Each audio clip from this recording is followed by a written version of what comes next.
Sebelum nonton video ini jangan lupa subscribe dan nyalakan tombol loncengnya agar kamu tidak ketinggalan informasi menarik dari channel Mahaliterasi.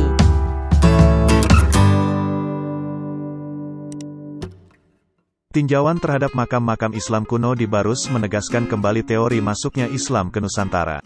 Berdasarkan teori terpopuler, pedagang Gujarat adalah pembawa Islam ke Nusantara.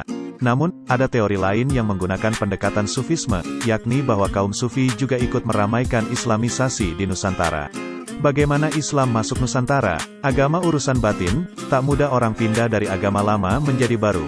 Misal, kita sedang kumpul, lalu ada orang datang membawa agama baru, apa kita bisa langsung pindah?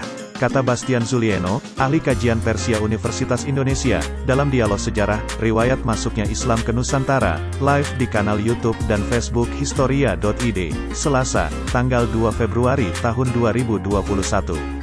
Bastian menilai, diterimanya agama baru di tengah masyarakat yang sudah memiliki kepercayaan, yang dalam kasus masyarakat Nusantara adalah Hindu dan Buddha, tentunya dibutuhkan proses intelektual.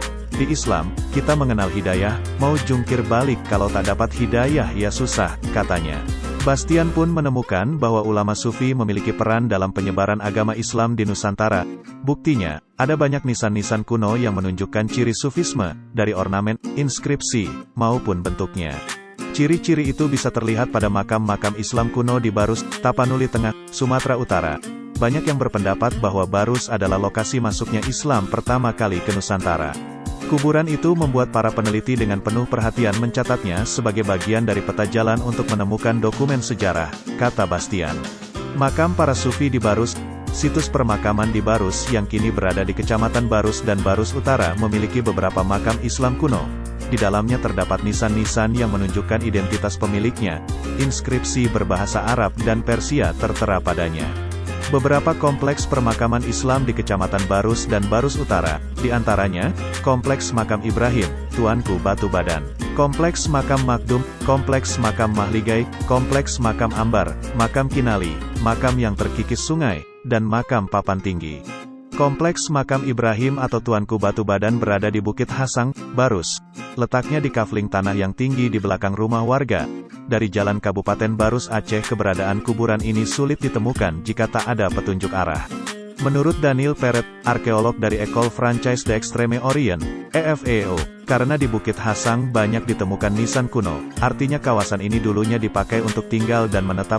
Bukit Hasang baru mulai digunakan pada abad ke-12 hingga abad ke-16. Pada abad ke-12 baru dipakai, luasnya masih 3 hektar, kemudian pada awal abad ke-16 menjadi 60 hektar, kata Peret dalam diskusi di Institut Française d'Indonésie, IFI, Jakarta. Kompleks makam terdiri dari 3 halaman bertingkat. Makam Ibrahim atau Tuanku Batu Badan berada di teras ketiga bersama dengan 9 kuburan lainnya. Makam Ibrahim memiliki panjang sekitar 4 meter dengan lebar jirat 2,4 meter. Sosok yang dimakamkan di kompleks ini sebagai salah satu dari 44 aulia, yaitu manusia yang dianugerahi oleh Tuhan dengan kekhususan tertentu. Mereka punya peran dalam penyebaran Islam di Barus. Sementara itu, kompleks permakaman Mahdum terletak di atas bukit kecil, sekira 300 meter dari pinggir jalan Kabupaten Barus Aceh.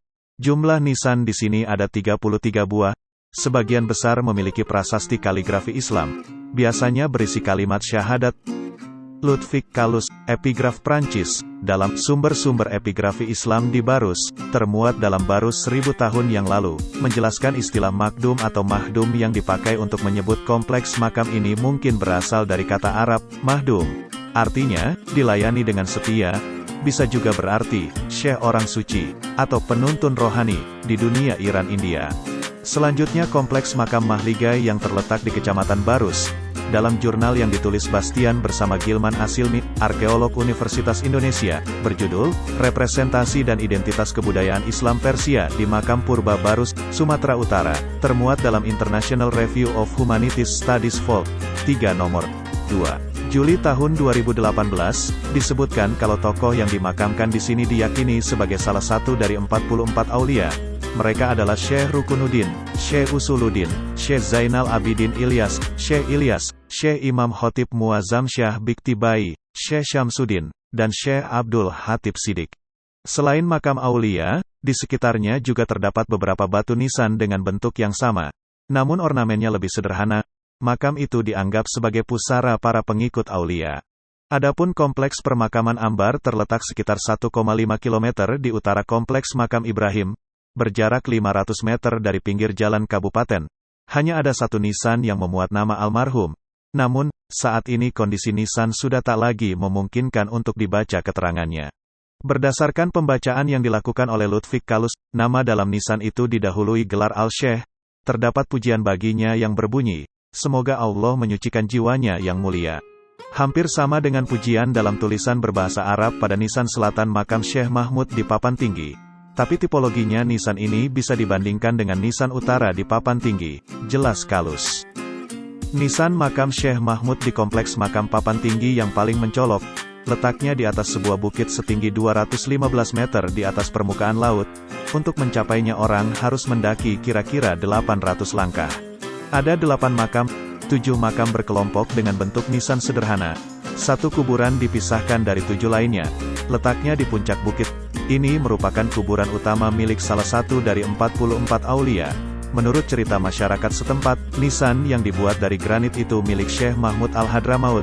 Bastian memperkirakan, makam ini berasal dari 1300 AH. Jarak antara kedua batu nisan yang menandai makam sang Syekh kira-kira 15 meter. Pada tubuh dan kepala nisan terdapat inskripsi. Beberapa bagian sulit dibaca karena sudah aus. Pada batu nisan Syekh Mahmud yang ada di sisi selatan inskripsinya ditulis dalam bahasa Arab, "Syekh Mahmud, semoga Allah menyucikan jiwanya," tulis sebagian inskripsi itu. Sementara batu nisan yang ada di sisi utara ditulisi dengan bahasa Persia, tertulis di sana, hingga 829H, tahun 1425-6M, makam ini tersembunyi di dunia gaib. Penggalan inskripsinya berbunyi, "Makam ini makam Syekh Mahmud." Dan setiap hari, keajaiban timbul bagi yang minta pertolongan. Syekh Mahmud semestinya adalah seorang syekh ahli sufi yang lokasi makamnya tak diketahui. Terungkapnya tempat ini terjadi pada 829H, tahun 1425-6M di dalam mimpi Tugin B. Madari, jelas Kalus. Begitu pula kata Bastian, kalimat bahwa makam ini pernah tersembunyi di dunia gaib menunjukkan unsur sufi yang kental. Seseorang bermimpi bahwa di sini adalah kuburan Syekh Mahmud. Ini unsur sufinya sangat kental, katanya. Penyebaran paling berhasil, Irmawati Marwoto, arkeolog Universitas Indonesia, meyakini bahwa pedaganglah yang mengawali masuknya Islam ke Nusantara. Sebelumnya mungkin Islam sudah datang. Kita harus membedakan kedatangan dan penyebaran, kata Irma. Setelah para pedagang datang ke Nusantara, mereka lalu menetap. Di Banten misalnya, kata Irma, di kawasan itu terdapat situs Pakojan. Di sini pedagang Muslim menetap.